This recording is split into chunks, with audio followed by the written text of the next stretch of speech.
was like, okay, I'm going to see you later. Said bye to my wife and the kids. Went back to the apartment to get ready to go out to Parramatta where the game was. And I get a phone call from my wife.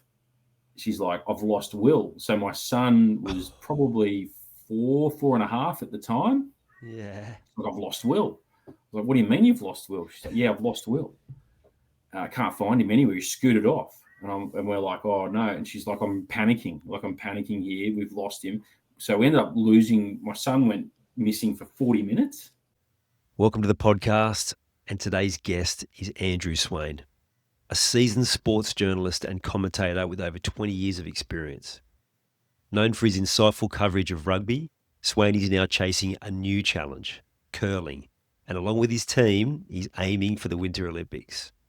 In today's conversation, we'll dive into the importance of community and connection in sport, how sport builds lasting relationships, the art of storytelling, and creating memorable moments in sport. Plus, we'll hear about Swain's journey into the world of curling and how stepping outside of his comfort zone has reignited his passion. If you're someone who loves sports, values connection, and is looking for inspiration to take on something new, this episode's for you. Let's jump in and hear from Andrew Swain.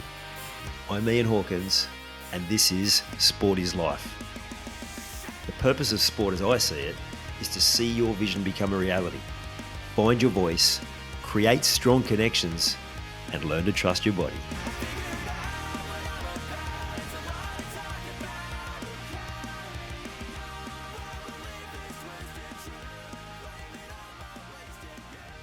Andrew, how are you, mate?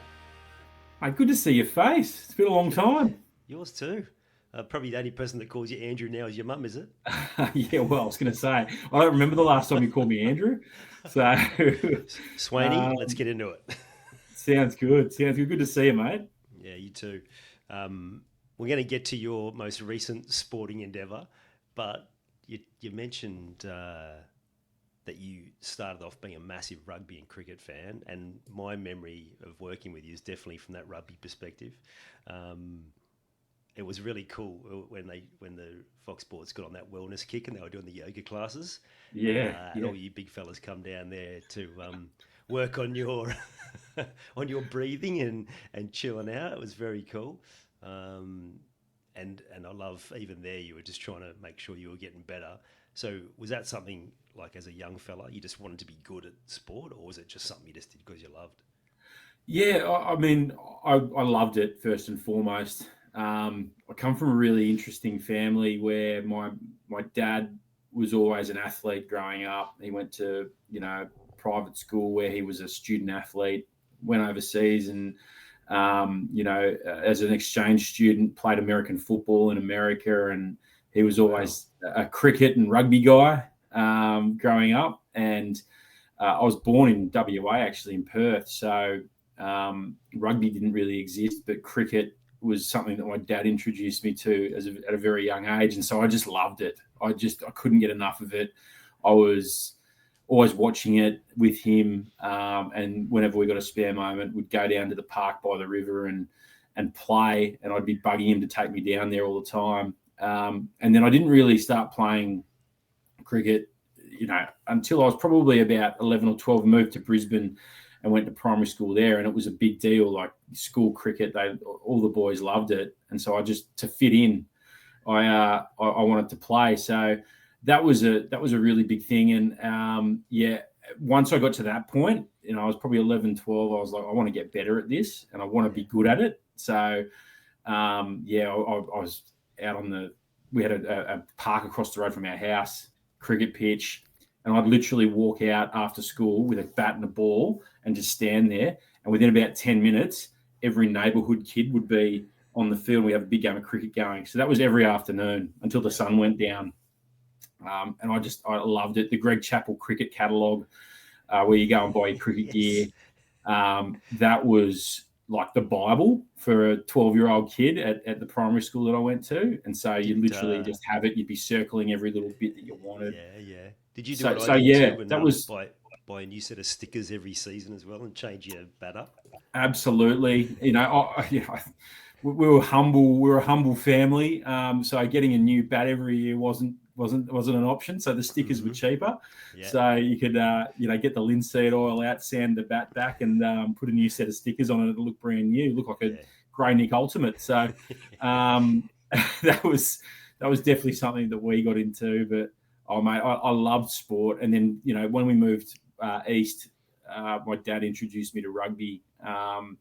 And again, it was something I fell in love with. I didn't play it all the way through school because, I found it, when I got to sort of high school, it took me into a different direction. Cricket was kind of more my focus. Didn't play it for a few years and then picked it back into high school. And that was a sport that when I did take it up seriously, I was like, this is my path. This is where I want to go with it. So, cricket and rugby were it. I played all sports, like whatever you gave me or I picked up, I wanted to play, but they were the ones I definitely took seriously. Yeah, love it. Can definitely relate to that. So I bet your old man's bowled a few balls to you in the nets over the years. Oh, mate. So the old man played, he played first grade down in Mossman in Sydney when he sort of finished school. And in his team at Mossman Cricket Club was Alan Border. What? And a guy named David Fordham, who was a former broadcaster. So he was close with my dad. He's now passed away, but I now work with his son at Channel 9. And Fordo was kind of one of the guys that I looked at and thought, I'd love to get into broadcasting. So, that whole network of sport that Dad was in, it kind of pushed me in a little direction as well. And I've always found that side of the social side of sport as well as being so important. He bowled that many deliveries at me, and the older I got, I was like, Dad, you got to send them down to me, like give me some chin music. I want to be able to play this. So he was pretty good at it. So good. And that social side of sport, like if you fast forward to now, like it's still one of the most important, if not the most important part of it, right? Like how it builds those connections, whether it's as a supporter, whether you're still playing something. Definitely in the TV sport. Like, I mean, that's like all those people congregated in the same place. Like, it's such an important part of it, isn't it? Oh, big time. I think the thing that made me fall back in love with rugby back into high school, it took me into Colts and into grade, and I started doing some touring tours with the teams that I was playing in, and that bonding element, that social element. We wanted to win on the field. We wanted to win off the field too a little bit as well, win the boat races and that kind of stuff. Yeah, the social element. And then I a few years I sort of took it all very seriously and was sort of on a trajectory. Then I got injured and it never quite reached that height again. But then that was when the social element really took off for me. I ended up playing subbies rugby in Sydney when I moved down there. And I never won anything playing rugby at a high level, but we won a fourth grade subbies title, Judd Cup, when I was playing for colleagues in Sydney. And that was probably the most enjoyable time that I had playing sport at a competitive level. It was so much fun. We won together. And then we had a few drinks together afterwards or whatever, even if it was just going for a meal, that social element. I'm still in touch with a lot of those guys now. I'm still involved with the club occasionally. And I just love that element. It is so important. Absolutely. And I was going to ask that because I bet that team you won with, you still got close contacts with. We're hitting 20 years next year for next year for one of the teams that like, we won a few different years, but that particular year there was something about the connection. We definitely weren't the best team, but the bond, you keep those for a lifetime, don't you? Yeah, absolutely. And I probably don't speak to these guys as much as I should, but we still run into them occasionally. You get the odd Facebook message here and there, and you go back to lunches and social events at the club. And you run into those guys and you've always got a yarn. You've always got a story to tell. Those stories get taller and taller as the years go on. Our tries get further away from the try line than you score them, and the hits get bigger But it's just such a great bond to have with someone when you win something together. You worked all year together and accomplished something, and I think that's one of the best elements of sport. And I'm starting to discover that again in a different sport, which I'm sure we'll talk about a little bit later. But I find that social element, that's what keeps you coming back. You can score tries and all that sort of stuff, but and you can have those memories, but it's those connections that keep you coming back. Absolutely. And a lot of this podcast is about the skills that we can take between sport and other areas of our life. What's one really important lesson you've learned from sport about connection that you've been able to apply to, whether it's been business, family, something like that? Yeah, I think there's probably a couple. I think one of the biggest things that I've gotten from sport that I've been able to apply in different parts of my life is one, networking.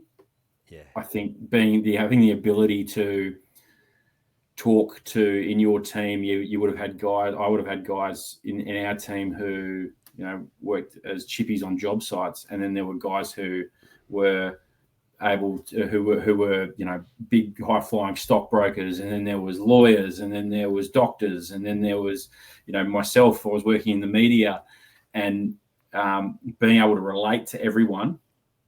We all came from really different backgrounds, but being able to relate to everyone and have one common goal and network together, I think that was a really positive element of all that. And then another element, I think, was being able to communicate at a different level. So, I think that's probably all part of the same thing, really. Yeah. It's being able to chat to a pretty high flying stockbroker, or a guy who is a brickies labourer. There was that sort of thing as well, and being able to relate to all those guys. Yeah. I think that was probably the biggest thing that I've learned from playing sport and being in those team environments. And I love that. You're all on the training field or on the playing field. You're all just pushing towards the same goal. In the end, you want to win, or you want to accomplish something together. Doesn't matter where you come from. So that was, I think, the best thing. And I'm, as you say, like as we said before, we're still in touch and still be able to converse with those guys when you see them. I think that's a great thing about sport. Absolutely. It's definitely somewhere where I've found that next level of communication for sure. But what you said there about being able to connect with people from different areas, it is such a level of sport, isn't it? Like when you're in that paddock, it doesn't matter what you think you are in terms of status, the hits are still going to hurt as much. And you're all equal in that space. That's such a great point. Now, you're a storyteller. Can you tell us one, maybe not necessarily R-rated, but maybe M-rated at the maximum story from those rugby days that just really stands out as entertaining, whatever. You let your mind go wherever it will go. Yeah.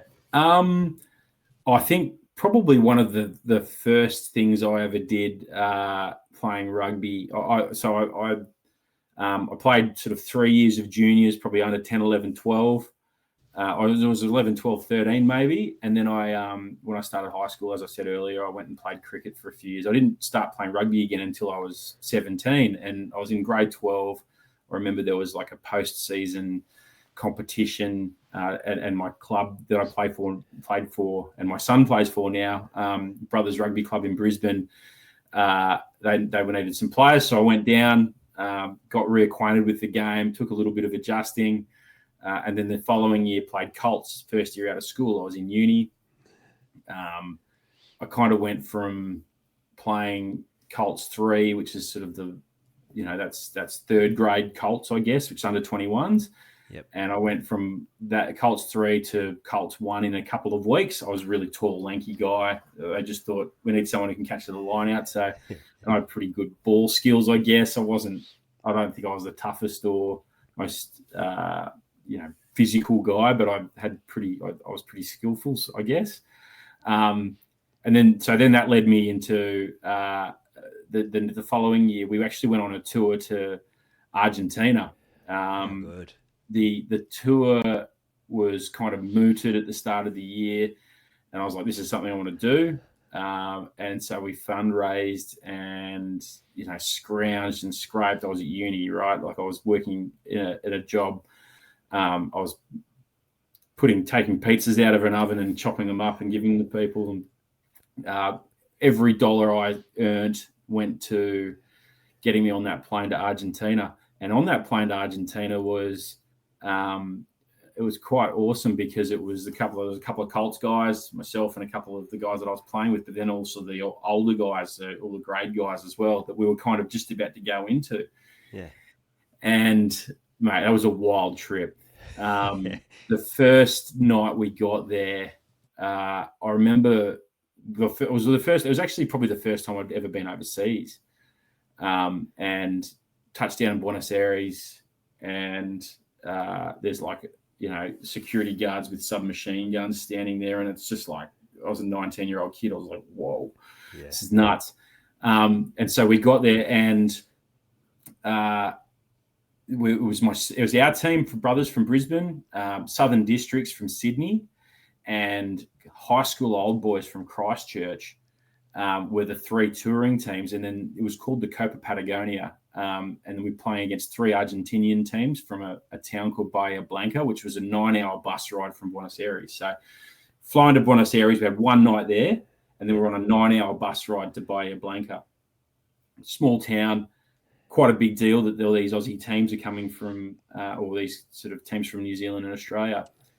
So the night we got there at about 5 o'clock in the arvo. By the time we got to our hotel, got settled, it was about 8:30, 9 o'clock at night. And the boys were like, let's go. So we had an absolute bender. Walked across, I remember walking across the road. When I say walk across the road, it was like 18 lanes of traffic in this main road strip in the middle of Buenos Aires to a little news agency, and they were selling litre bottles of Quilmes, which is local Argentinian beer. And we were like, we'll have 10 of those. So we all got, anyway, it was a big night.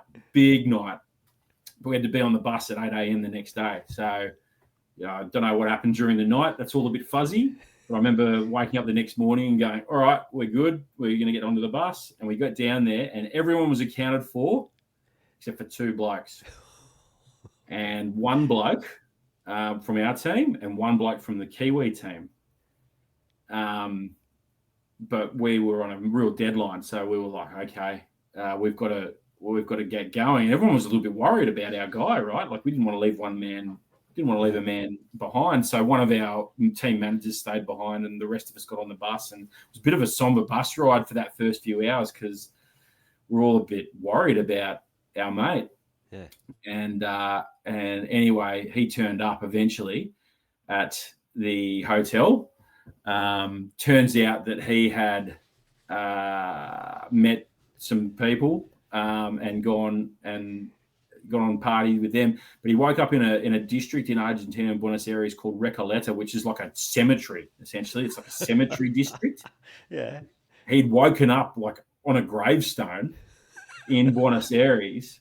It was like, where the heck am I? Found his way back to the hotel somehow. Didn't really know where he was. And then he had to pay for a flight for himself and the team, half of the team manager, because the other bloke also turned up, the Kiwi bloke. That Kiwi bloke, I won't mention him by name here, but he ended up being quite a prominent and famous Super Rugby player. Excellent. They both had to split the airfare of the team manager who waited behind, and then they all got a plane down there. They actually beat us to the town in the end. And he ended up getting the tour dick, which had to wear the stupid wig for pretty much the whole rest of the tour. But that was waking up in a graveyard in Buenos Aires on your first night out. That would have been pretty scary. We were all worried about him until we found out what happened, and then we were like, "You idiots!" Great tour. We played against the Kiwi team in our first game. I remember catching the ball for kickoff, getting barreled by like 6 big blokes.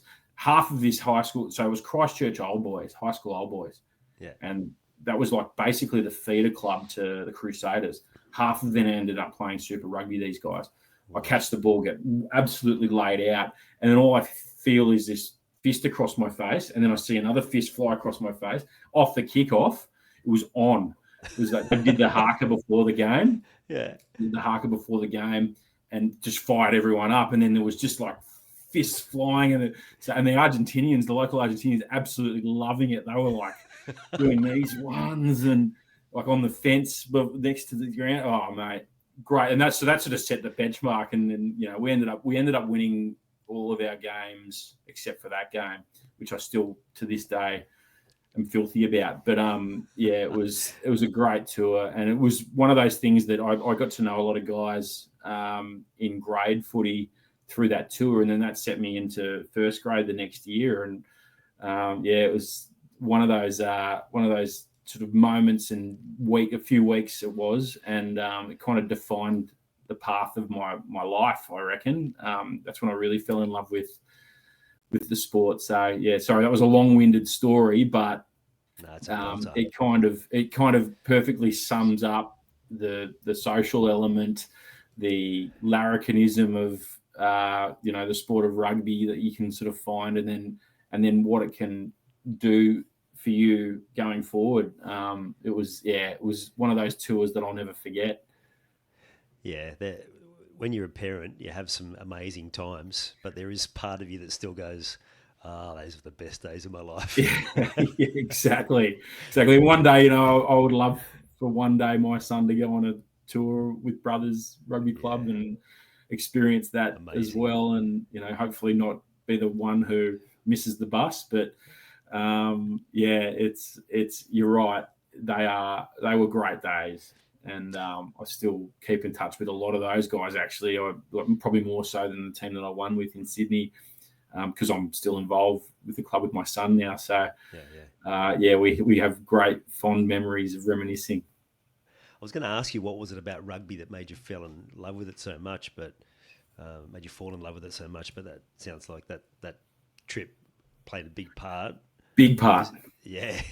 Yeah. It's I think the touring element of it. I mean, I played a little rugby league at school, and I went to a public school in Brisbane. Played a little bit of rugby league. Played a lot of soccer, cricket, as I said. But it was rugby that really grabbed me from just kind of a passionate point of view. And I knew that if I trained hard and worked hard, I'd get the rewards. And I knew those rewards were within reach at one point in my life, like, you know, maybe playing representative footy. It never ended up occurring because of injuries and what have you. But I knew that was a pathway that I could take. And then when that didn't happen, then I still had the passion to drive myself into other areas of my life and try to bring those things together, media and rugby. And here we are. Yeah, absolutely. I was going to lead into that, but before we get to the media, do you have memories of, like you just said, you saw a bit of a pathway. Like, were you sort of mixing with that level of talent that you thought, actually, maybe I can make it here? I think that I was playing first grade rugby up here. You know, Brothers weren't necessarily the most successful club at that point. They're really wildly successful now. But I was with a club that was, you know, in a time in their existence that they were struggling a little bit. But I was also, I think one thing that I learned in that time as well, it was that, and you know, you see professional sport now, people move from club to club and they kind of move to where they can be successful and all that sort of stuff. But I wasn't prepared to move. I felt like and this is where I kind of learned a bit of commitment as well. I didn't want to leave. I didn't want to leave that club to go to somewhere where I could probably be more successful. I wanted to help them be successful. Yeah, love it. I don't know whether that was a stubborn thing or just I think I just learned that if you all work together towards a common goal. One day it'll come good. So yeah, I at that point, I was dropping between first grade and reserve grade, and there was a time when I thought maybe I could have a real crack at it, and that kind of sliding doors moment kind of ended with pretty serious knee injury. But I reckon if I'd kept that trajectory and not gotten injured, maybe, you just never know. I certainly had the desire and the will and and I was ready to sacrifice a lot to do that. But never happened in the end. So what ifs? Yeah, exactly. What ifs and stories we can tell for our grandchildren, right? Yeah, exactly. I played with, you sounds like you've got a fair few of them. Yeah. So you went to uni. Did you do sports media or anything media related when you went to uni? Yeah. So to go to uni, I went to the University of Queensland and I did a journalism degree. So it was an arts degree, double journalism major. And that was born out of, I guess, sort of earlier through high school. I did some work experience at a radio station, loved it. Yeah. That, there was definitely a desire to work in sport in some capacity, and media just grabbed me, I guess. I was quite a good talker. I was quite a good gibberer at school. I could speak in front of the public and that kind of stuff. I did debating and that kind of stuff. I was captain of my school, so I was able to was forced to get up and speak in front of people a lot. Yeah. And journalism kind of felt like a pretty natural progression for me. And so I did that at uni. It took me 5 years to do a 3-year degree, because I, fart-assed around a little bit. I was pretty committed to rugby. I took that pretty seriously. I also managed to get a job just part-time at Triple M, driving the vans around, driving the street team around, the Black Thunders around, and handing out ice cold cans of Coke, and the new Who magazine with Katie Holmes and Tom Cruise on the front and that kind of stuff. And so that's where I kind of learned a little bit about the inner workings of the media and radio in particular. And so that was a real learning curve for me. And that almost it sort of happened pretty similar time to when I'd injured my knee. So that was the kind of fork in the road for me. I was like, I could, sit and rehab my knee for a year, or I could have a crack at this now and go down the media side of things. And that's the path I took. And it was great because I didn't just focus on sport either. I kind of learned the promotional side of things, the marketing side of things. Because I was doing a journalism degree, it was really handy. I could go and work in the newsroom and get a few shifts, writing sport for the journos in there who they weren't real sporty people, those people. Yeah. So there was an opportunity for me to go in and win a few shifts there and help people with their jobs. So that was good. That was a great time in my life. I loved it. I loved driving the cars around, meeting heaps of people, learning the business, and getting to do some pretty cool stuff as well. I was 21, and get to go to all the cool parties, and it was just a cool job to have as a 21-year-old, working at a radio station in somewhere like Triple M. Yeah. You mentioned in your bio that you did a fair bit of volunteering. Yes. Was that prior to the Black Thunder days? Yeah. So when I was in grade 12, happened to be remember the Goodwill Games? It was like it was like Ted Turner's kind of version of the Olympics, and it happened to be in Brisbane. And I kind of left my run late to volunteer for that. But when I did put my hand up to volunteer, I tried to sort of do it through my school and all that sort of stuff. And the one job they had left over was to volunteer at the opening ceremony. And so I volunteered as like a cable kid. I was like a runner essentially, for the opening ceremony of the Goodwill Games. And the guys who produced that event, they then they had the contract as well for the state of origin. So the following year, when I just finished school, they needed volunteers to come and work at the origin and help in the production side of things on the it was the in-ground kind of entertainment. So I did that. When I was volunteering doing that, and I'd sort of volunteered at 4KQ, which was a radio station up here that no longer exists actually. Just being a spare set of hands, wherever I needed to be. I just would put my hand up for that kind of stuff, and do work experience where I could. But the Origin gig, I happened to meet a guy named Greg Martin, who I had to look after him for the day, Marto, and he was the on-ground MC, who then he was working at Triple M as well. On the day, I was like into him. I was like, Marto, I got to get a job at Triple M. You got to help me get a job at Triple M. He's like, yeah, mate, no worries. You're a rugby guy, aren't you? Yeah, okay. And then he then got me into Fox Sports years later. And I got a job at Fox Sports News, and then ended up working with him in the rugby department at Fox Sports because he was a rugby commentator, Greg Marto. And I still am in touch with him to this day. It was a really big part of my life, particularly around that time. Kind of just helped me open some doors. What a great bloke! You remember Marto, don't you? Yeah. You did a great impersonation too, by the way. You got those mannerisms just right.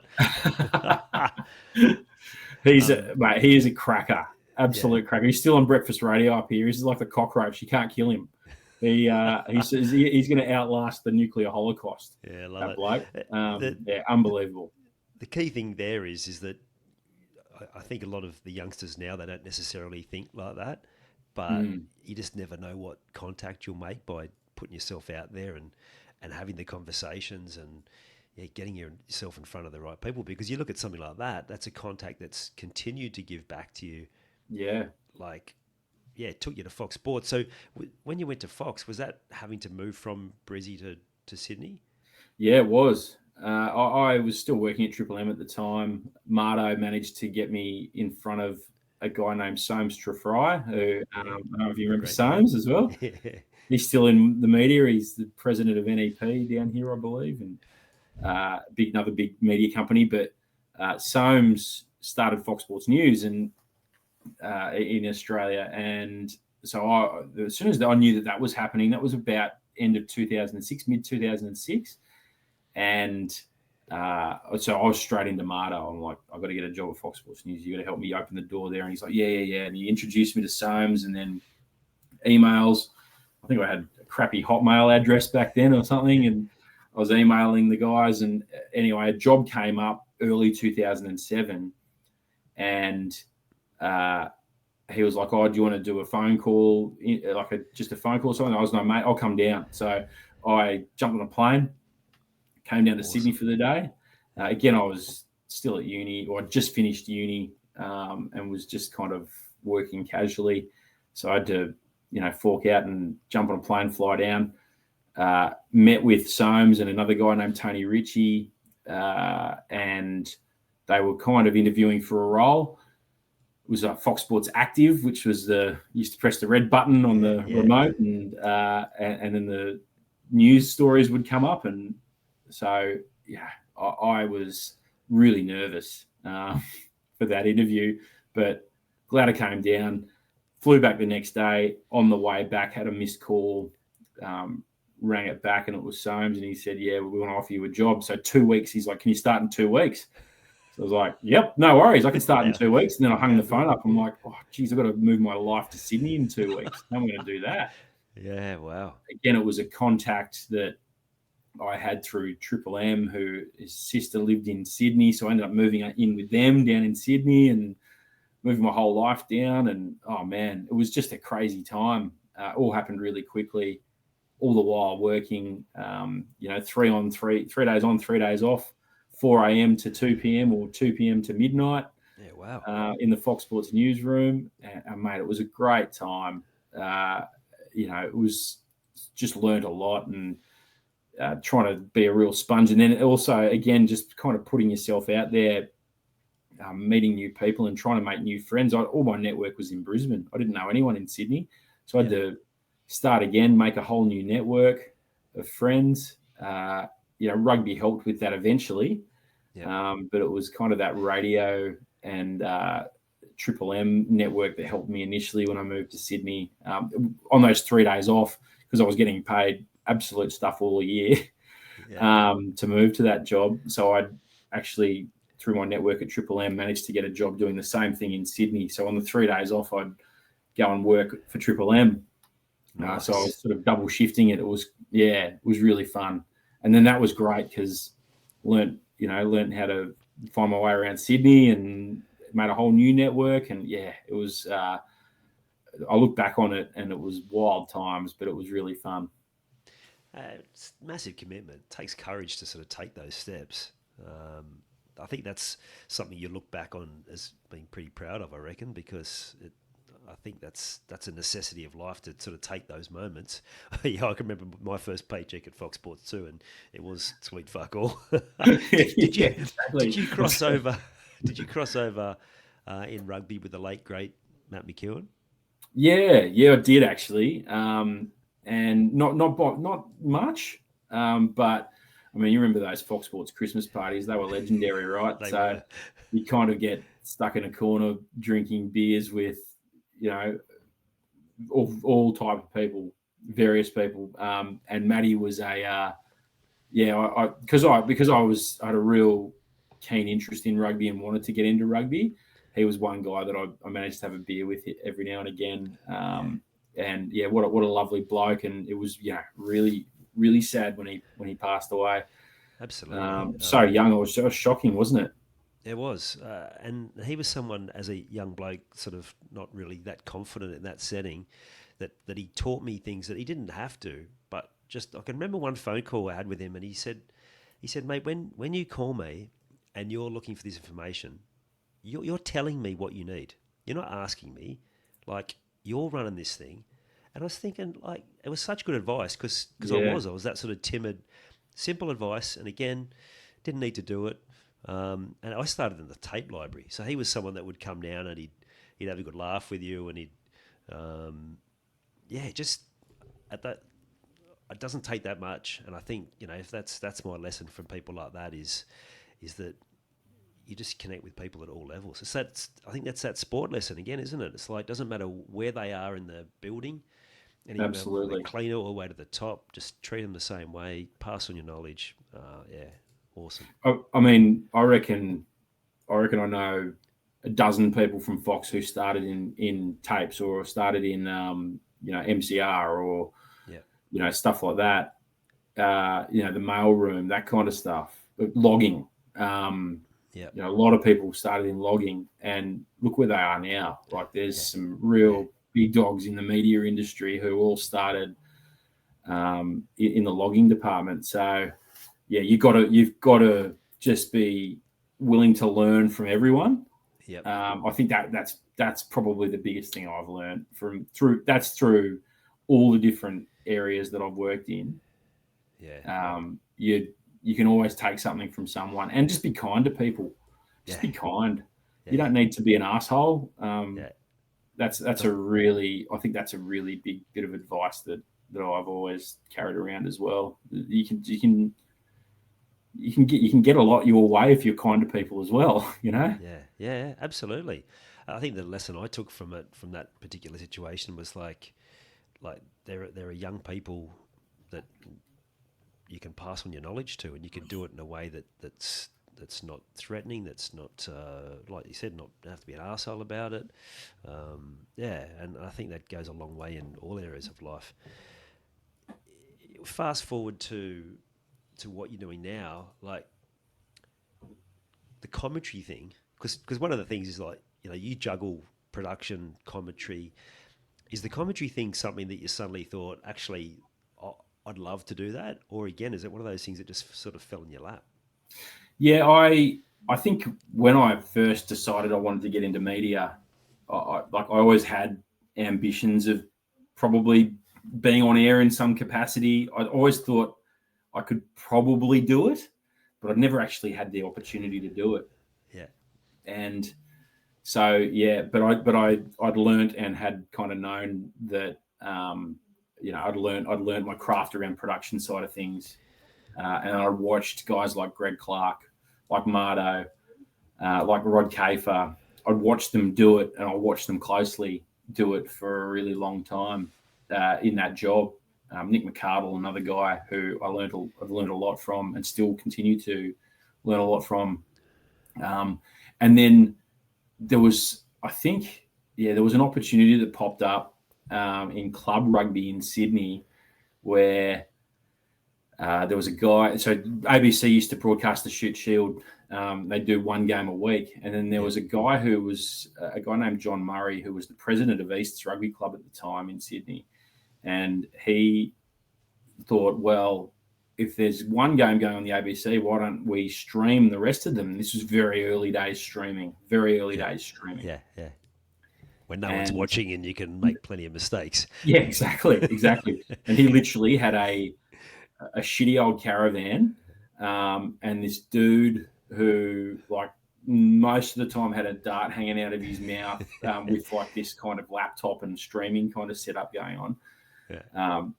And they were streaming the first few games, but then they were like, oh, we need commentators. And I found out through a guy that I was working with at Fox, he'd kind of connected me to them. And I was like, I'll come and call the game. And he's like, yep, beauty, come along. And so I went out to Concord Oval one Saturday afternoon. It was Sydney Uni v West Harbour.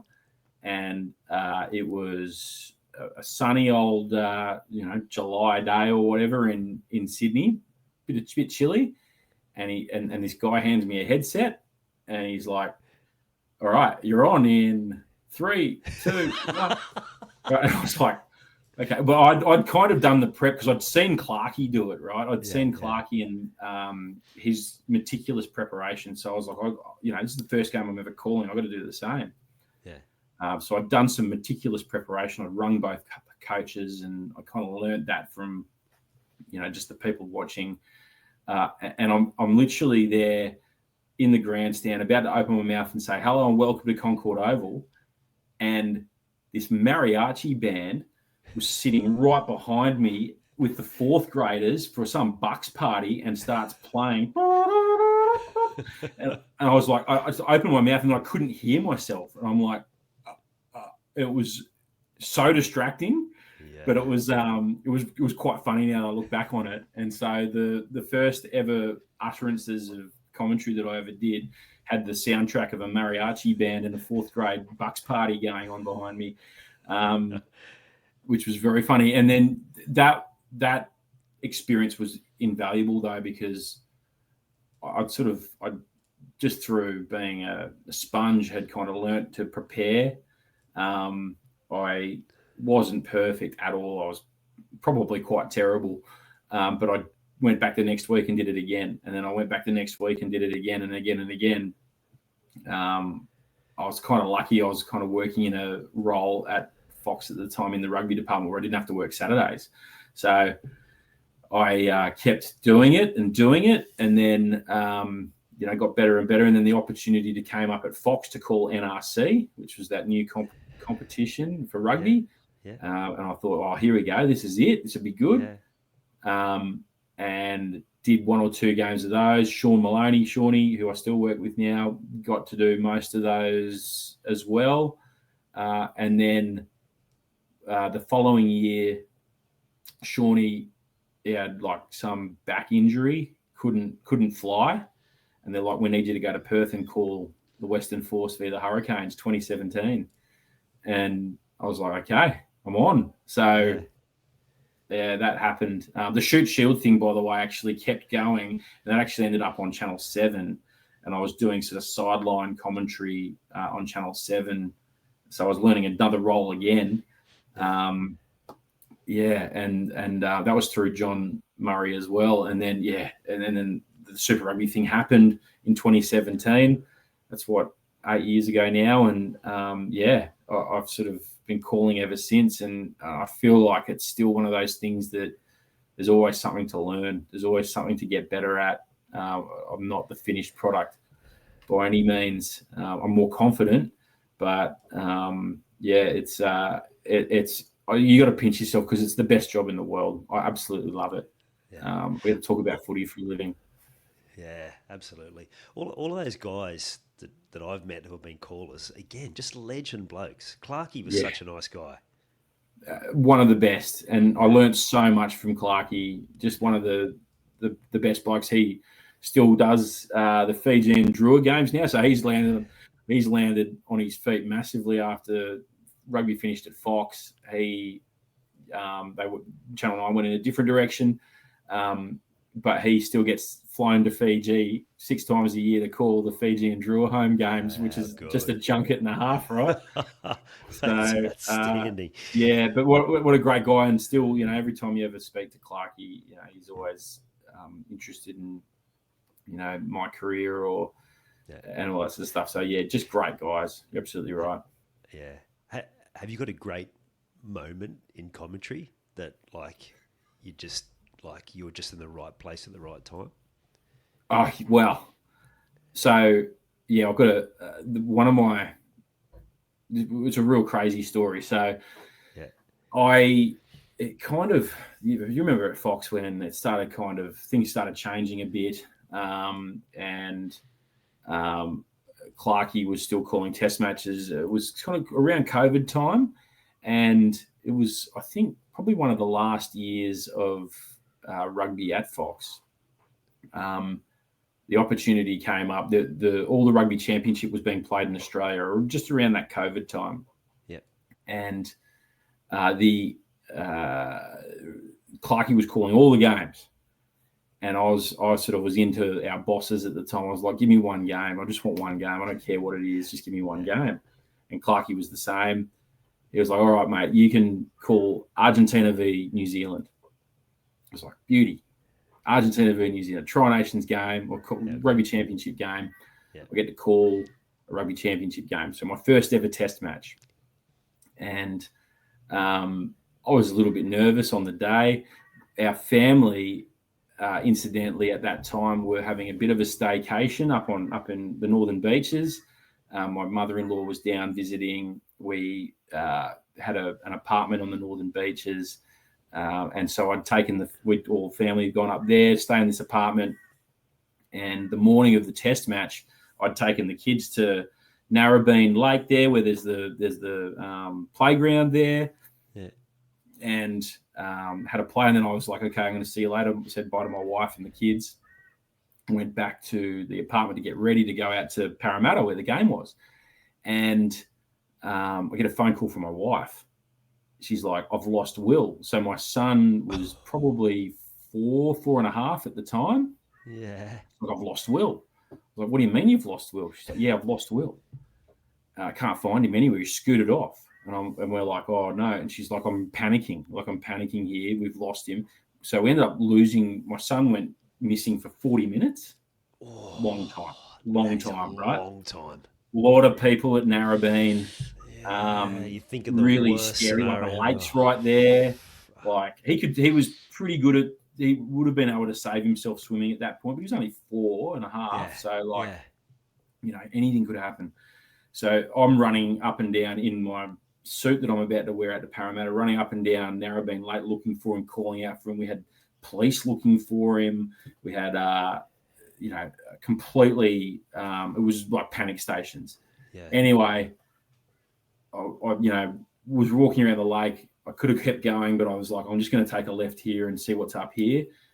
Found him standing on a corner with a young couple who had found him at pretty much the same time. And then the police, we all arrived at like the same time and found him all at once. And I was like, in the meantime, I was ringing ahead these guys saying, I rang Clarkey. I was like, mate, you might need to step up and call this game. I've lost my son. Can't find him. Ringing the producers. It was just hectic. Mayhem. Found him. Eventually got him back to the family. And I was like, okay, I'm going to go. I'm good to come. So I drive out to Parramatta. And like that morning, I was a little bit nervous about my first test match. Yeah. But I'm driving out to Parramatta. I'm like, mate, it's just a game of footy. Like, yeah. How lucky are you? You get to go call a game of footy. Got And chills on that one. That's 100% yeah, well, right. and Yeah. so I get to Parramatta, call that game, and it turns out that is the first time. So that was the game where Argentina beat the All Blacks for the first time in their history. It was Oh, a good. history-making game. It was one of those classics that'll live forever. Actually, And I'm having memories of you posting. Did you post a snippet at the end of the game or something on your? yeah, I think so. Yeah, I think I Yeah. might have. And I got a photo with, I had George Gregan on one side, Andrew Mertens on the other, who was filthy because the All Blacks had just been beaten, Yeah. and Rod Kafer, and I got a photo with those guys, and like it was one of those moments that I'll never forget. It was an unforgettable game. Like the Argentinians afterwards were going absolutely crazy. They'd beaten the All Blacks for the first time in their history. There was some massive moments in that game. And I remember driving back to Narrabeen afterwards and sitting in the bar downstairs of where we were staying and just going, exhale with Yeah. two schooners. I was like, I think you deserve a beer. And that was a crazy day in my career. But it taught me the importance of, at the end of the day, yeah, we're not landing planes. We're not saving. We're not doing brain surgery or anything like that. It was so I really enjoyed that day because of what I'd experienced previously, and it just so happened to be one of those history-making games. And yeah, so that was really cool. And I still remember that so vividly. The That panic. feeling when I get that feeling of just helplessness, and then Yeah. that feeling when I get home later that night, thinking, "What just happened?" It was Yeah. a really crazy sort of a day. Can you remember the feeling when you saw him? Like just that relief? Yeah, yeah. It was like this. It was like this rush of kind of blood over you, and you didn't know whether to throttle him because you don't run off from your parents. I just wanted to hug him. Yeah. Like it was just this wave, and then the police officer was this lovely lady who kind of arrived at the same time, and she's like, "Do you mind if I just speak to him?" And I was like, "No, Go be my for it. guest." And she just had a quiet word about, "Don't ever run off from your parents ever again." But yeah, it was just this like overwhelming. I didn't know whether to laugh, cry, whatever. It was. I don't even know what happened in the time. I was just very happy to Yeah. see him, and he was very sheepish, little 4-year-old kid on I his bet he was. scooter, just Yeah. standing there going, "Lost my parents." So yeah, it was crazy. I, I'm a big believer in something's happened for a reason, and like maybe you just had to go through that so you could just be completely relaxed for the game in what was such Yeah. a big game. Not the way you would want to do it, but some things are out of our control, right? Oh, definitely, definitely. It Oh, was, yeah, that's it was so cool. crazy. Yeah, I'll never forget. That was the first ever Test match I did. So I've had some pretty cool games, but that was up there. Yeah. What about you, the spectator? Like, have you had any moment that just really stands out as, uh, yeah, just those euphoric sporting moments? Like for me, it's like as a long-time footballer, the 2006, 2005 World Cup qualifier when Yeah, all those Uruguay. 30 odd years of heartache sort of all sort of wiped away. It was such an emotional evening and sort of week afterwards. I still get emotional looking at those videos. Have you got anything like that you have in your memory from rugby or cricket or something Yeah, completely yeah. different? There's a couple. I think there's two that stand out to me. One being in 2011 when the Queensland Reds won the Super Rugby title. I was working at Fox at the time. I was in the rugby department, but I managed to get myself up to Brizzy to go to the final, and that was a real uh, crazy year for Christchurch for one because they had the earthquake, and Yeah. then for Brisbane it had the floods. Suncorp was underwater at the start of that year. The two teams playing were the Crusaders and the Reds. Both had gone through some real adversity that year. You had the floods in Brisbane Suncorp Stadium was underwater. You had the Christchurch earthquake. So Crusaders played every game away from home that year. And then the Reds in that game, the Suncorp Stadium was absolutely full to the brim. It was going crazy. There was that iconic Will Genia try where Clarkey, famously says, "Is this a magical moment coming up?" Genia, yes. Amazing moment. And then the Reds win. And I just remember this kind of like emotional pouring out of me. And I got my tickets through the Queensland Reds because I kind of had those connections, and I bought like 10 tickets, brought all my family and friends with me, my girlfriend at the time, and who's now my wife. And we were sitting literally right next to Robbie Deans and all the Wallabies coaching staff. And they were all ex-Crusaders though. So like there's this kind of real weird vibe from them. I was just getting this like, they were happy that the Reds won because they're coaching the Wallabies, but there was this kind of somber kind of, I don't know. Anyway, it was just an amazing moment. And so that was so overwhelming because I'd loved the Reds since I was a kid. To see them actually win it was really cool. I got to drink out of the trophy later that night at the Normanby Hotel, which was cool.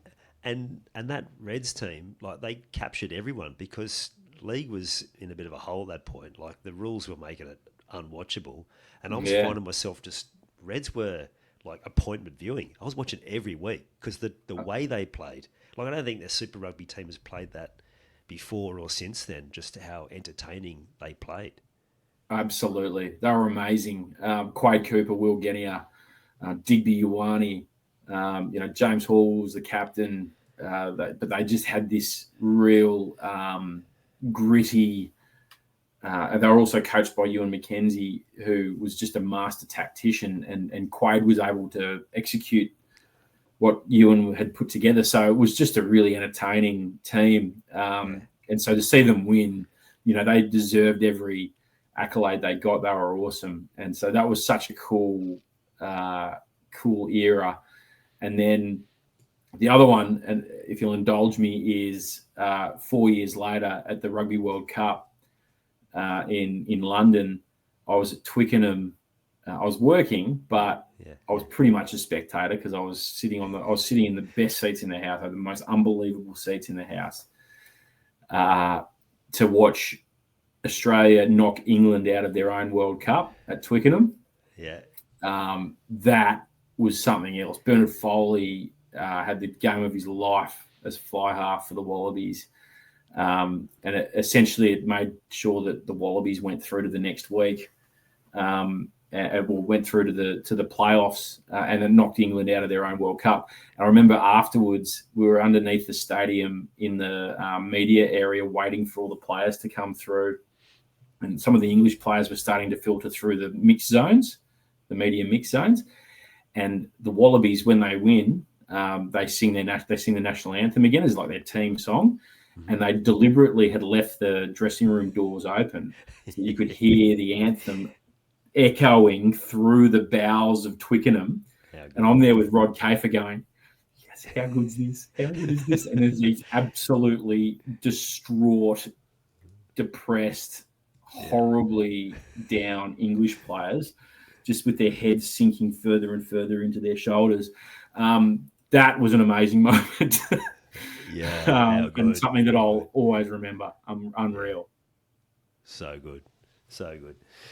Now we got to get to the most important part of this conversation. You are now part of the Queensland curling team. How do you end up getting into curling? So this has become part of it's become a real love of mine now. I love competitive sport. I love competing, and I love being part of a team. And I've sort of missed that over the last few years. I still have loved my rugby, still being involved in it and all that sort of stuff. Play touch footy occasionally, this sort of thing. But a mate of mine were over a long lunch. He's been thinking about this for 15 years. He's been thinking about wanting to take up curling and try and qualify for the Olympics. So I think we were at a long lunch, and he's like, "Let's do it. There's a come and try curling event." This is about 12 months ago now, probably a little bit longer. Probably May last year. He said, "Let's go and try curling." So I was like, "I'm in. Let's do it." So we went and tried, and we weren't terrible at it. We weren't great. It definitely took some learning, and we're still learning a lot about the sport now. Yeah. But fast forward 6 months after that come and try night, we entered a team into the local competition, and we made the final of the local competition, which is the Queensland competition. Yeah. We didn't end up winning that, but it kind of helped us nominate for the national championships. So we went and represented Queensland as our team. There were 2 Queensland teams. Yep. We're the Curlews. You can follow us on Instagram at Curlews Curling. And we went to the national championships in New Zealand only a couple of weeks ago. We didn't win. So to qualify for the Olympics, we needed to win this national championships. Yeah, right. We needed to win this national championships and then go to an Olympic qualifier. So that's not now going to happen. But we've only really been curling for 12 months. I think if you fast forward 4 years' time, we've got a few more runs on the board and a few more curling ends under our belt. Yeah. I think there's no reason we can't give it a crack. So that's our goal. That's our plan. The trip to the Nationals in New Zealand was just a fantastic learning experience, and it brought back that love of sport for me, that team bonding experience, that networking experience. I met so many wonderful people. I won a bit of show and tell now. I won the Spirit of Curling Award, which is the Curling Australia 2025 Spirit of Curling Award, which they take it very seriously in curling, that spirit of curling, of sportsmanship, of fair play, of effort, and all that. I noticed the other words on there: friendship, honour. Yeah, that's cool. Yeah, there was respect, courage, honour, friendship, passion, victory, fair play, effort. How good. And so, yeah, I managed to come home with some silverware, which was pretty cool. And yeah, it's been a really fun journey. What's your role? Because I know that, like, for some of them that haven't seen it, it's like lawn bowls on ice, I guess is the best description. But for those who have, there's like one person actually, what do you call it? Is it like so you deliver the stone. So you got one person who kind of delivers the stone. Everyone has a go. So everyone has 2 stones. Yeah, okay. Yeah. And you've got your first, second, third, lead, second, third, and skip is your 4th person. And it's like a game of chess mixed with lawn bowls on ice. You slide out of a hack and slide with your stone and then release it, and it's called curling because you can curl the stone into the house, which is the big circle. And you want to get closest to the button, and there are all sorts of tactics. I've got a big book right here, which I've been trying to make my way through. Big book which I've been trying to make my way through, which is curling tactics. So, that's my bedtime reading every night. Yeah, do you have to practice your sweeping and all that sort of stuff? Yeah, so the person who delivers the stone, then you've got 2 people who can sweep. Does that speed it up or slow it down? What it does is it doesn't speed it up, but it keeps it going further. So what you're doing is you're smoothing the ice in front of the stone and helping it go further. So if you want it to curl less, you want to sweep it so that it kind of elongates the path. Yeah, elongates the path. Like out swing or in swing. Mate, so that's because we're cricketers, like we've come from cricket background and we're not curlers initially. We've been using that kind of lingo where we use leggies and offies when we want to come in backhand or forehand. Yeah. And we were channeling the spirit of Warnie when we were in New Zealand. Warnie, it was the anniversary of Warnie passing away. So we were channeling the spirit of Warnie on the ice, trying to trying to get a bit of competitive spirit going, and that worked for us a few times, which was cool. And yeah, but the beautiful thing was a lot of people in that community, they threw their arms around us a little bit, and have helped us along the way. And look, there's no reason why the team that won, 2 of their members are probably in their 60s, so Right. we've got time on our side. Yeah. We're only we're dads in our 40s who've still got a bit of time ahead of us. So I reckon we can give it a shake. The another little interesting part of this story was when we decided we wanted to go to the Nationals, we thought we probably need a sponsor to help us, because there's one, we didn't have any of our own gear. We had to borrow a lot of gear initially, so Yep. we wanted to get our own gear. There's no National Curling Association in Australia then. Well, there is, but Yeah. they don't have. They don't have. Well, they don't have the gear. We can't buy the gear off them, so we had to get all the gear imported from Canada, and we had to pay for our nomination and a week's accommodation in Naseby, which is absolutely in the middle of nowhere. Yeah. And so I managed to secure a sponsorship from a guy who's a cattle breeder. And he, instead of giving us cash, he gave us 3 cows, which we sold. He gave us 3 cows, which we sold, and then that gave us the funds to be able to fund our way over there. So we were the curling team we're the curlews sponsored by the cows. Everyone was calling us the cow team. Outstanding. And yeah, gained a little bit of traction. The TVNZ came and did a news story on us. ABC have done a news story on us. There's a few. I'm on the publicity train, mate. I'm trying to get curling's profile raised in the lead up to the Olympics. You don't want to raise it too much because you don't want to bring competition in. It sounds like you guys are on the cusp of Olympics, the next Olympics. You know what well, I mean? there's a bit of work to do there, but I actually think the more people who participate, the better we'll be. So I'm welcoming the challenge of anyone who wants to take on the curlews. And you're going to need a performance coach to get to the Olympics, so we'll have a conversation offline about that one. Mate, sounds good to me. Yeah, absolutely.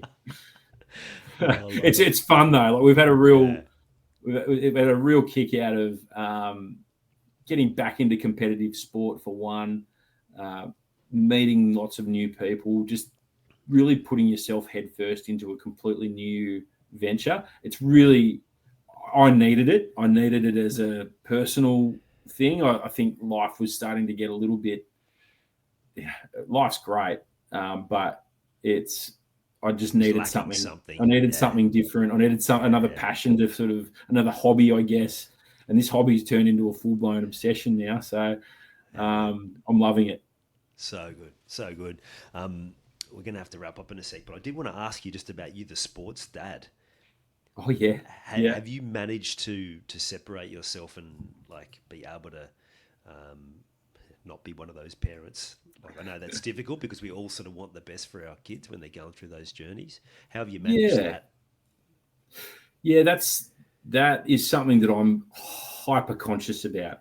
I'm really highly conscious about. I think about it a lot. I want my children to get into sport because I know they'd enjoy it, but I don't want to push them into something they don't want to do. And my son, he loves his rugby. Like he absolutely loves it. And I think part of that was initially because I was involved in it, but I think now he's starting to find that he loves it because he loves it. He's starting to see the same benefits that I got from it. He's got a lot of his best mates play it. He loves that leadership aspect. He's a real leader on the field. My son, he's a bit of a talker, a bit of a chip off the old block, a bit of a dribbler. And so I can see him getting joy out of being a guy who's a bit of a hype man on the field. And so, I'm hyper conscious of that. I don't want to push them into it. My daughter loves gymnastics. She does her gymnastics every week. She's just started getting into Auskick as well at school, and I dropped her off there this morning, and seeing her doing that and getting a kick out of it's been great too. So I don't want to push them. I want them to find their own.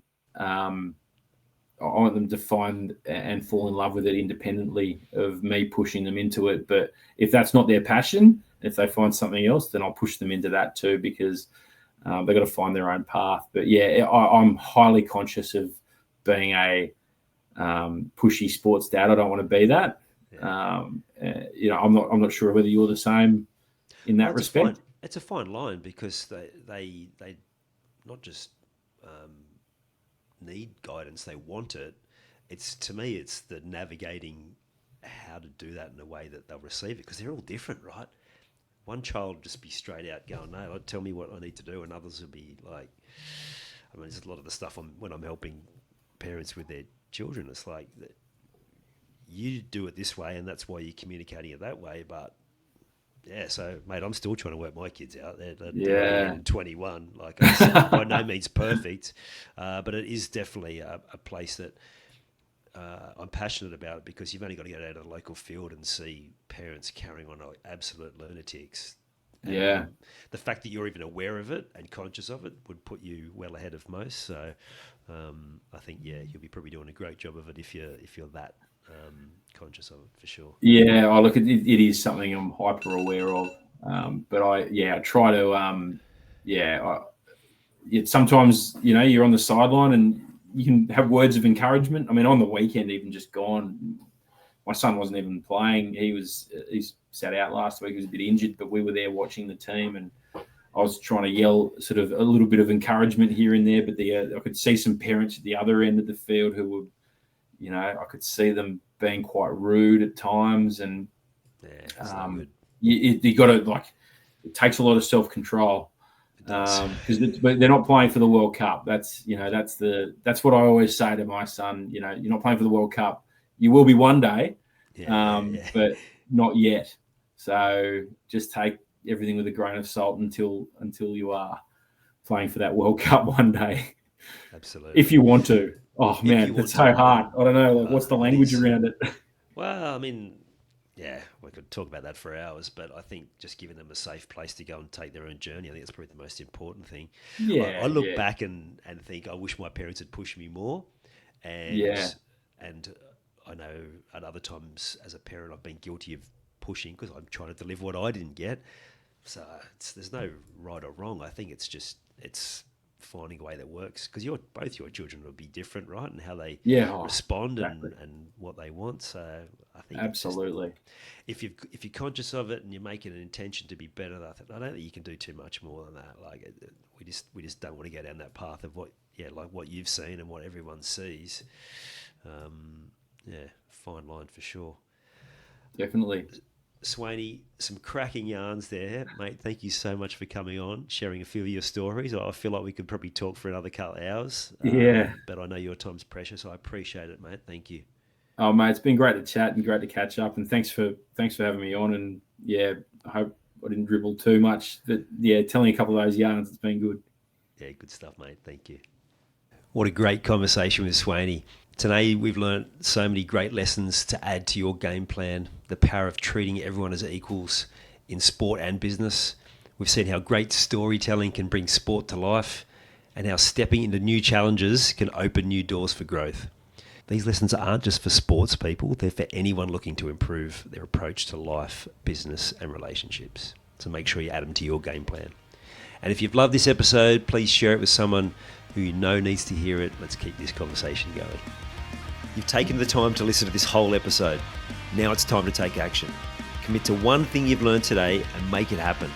And to avoid any obstructions, join the Sport is Life movement by clicking on the link in the show notes.